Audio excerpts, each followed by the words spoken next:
Today we have a gentle story from the French countryside. A tale of friendship, lavender fields and quiet dreams. So, pour yourself some tea, get comfortable and let the story begin. In the warm summer of 1898, in a small village in Provence, 3 young women lived as close friends, bound together by shared afternoons and quiet hopes. First, there was Margot. She was the quietest of the 3, with dark hair often tied back with a ribbon and a calm, thoughtful way about her. Margot lived above her family's small bookshop, where she spent her mornings arranging novels on wooden shelves and her afternoons painting watercolours of the fields beyond the village.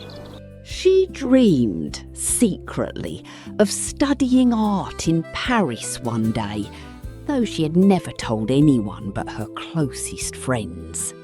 Next came Colette, whose laughter could be heard across the market square. Colette had chestnut curls and freckled cheeks, and her family ran the village bakery. She adored the early mornings, the smell of warm bread, the flour dusting her apron like snow. Colette dreamed of one day baking for a grand hotel in Paris, though for now she was content kneading dough beside her father before sunrise. Then there was Isabelle, the most elegant of the trio.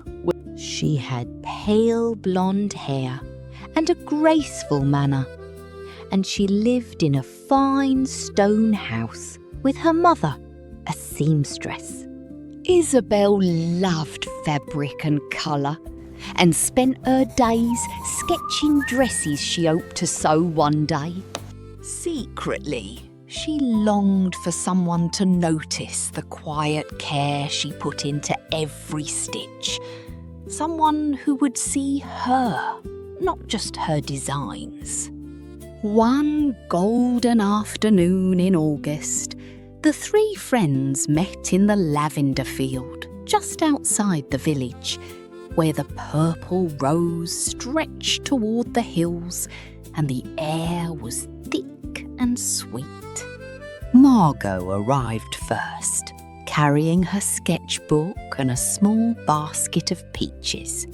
She spread a blanket beneath an old olive tree and waited, watching the bees move slowly among the flowers. Colette came next, her basket heavy with a fresh baguette, soft cheese and a jar of honey. She laughingly confessed she had brought far too much food, while Margot warmly teased her for always spoiling them.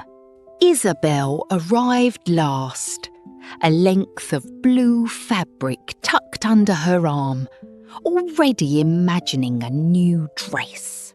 They sat together in the lavender, passing bread and cheese between them, the honey golden in the afternoon light. They admired the perfect fresh bread, and when Colette asked about Margot's latest artwork, Margot turned her sketchbook around to show a soft watercolour of the very field around them. Her friends praised her quiet gift and marvellous artistic eye. They talked for a long time of Paris, of fabric and flower and paint, of the quiet hopes each carried in her heart. When the basket was empty, they decided to take a stroll to the nearby orchard, where the plums were ripe and ready. The orchard lay just past the field, heavy with ripe purple plums.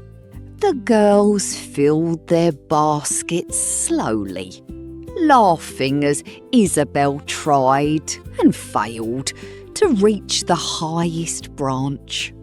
Back at the bakery that evening, the real work began. Flour, sugar, and the plums were folded gently into dough, and soon a simple plum tart was baking in the old stone oven. They checked on the baking crust and sat by the open window, sipping cool lemonade as the light turned soft and gold. When the tart came out, warm and fragrant, they saved it for the village festival that night. Lanterns strung between the trees, music drifting from the square, the whole village gathered under a sky full of stars. Under the moon, the three friends smiled at one another, their hearts full of quiet hope.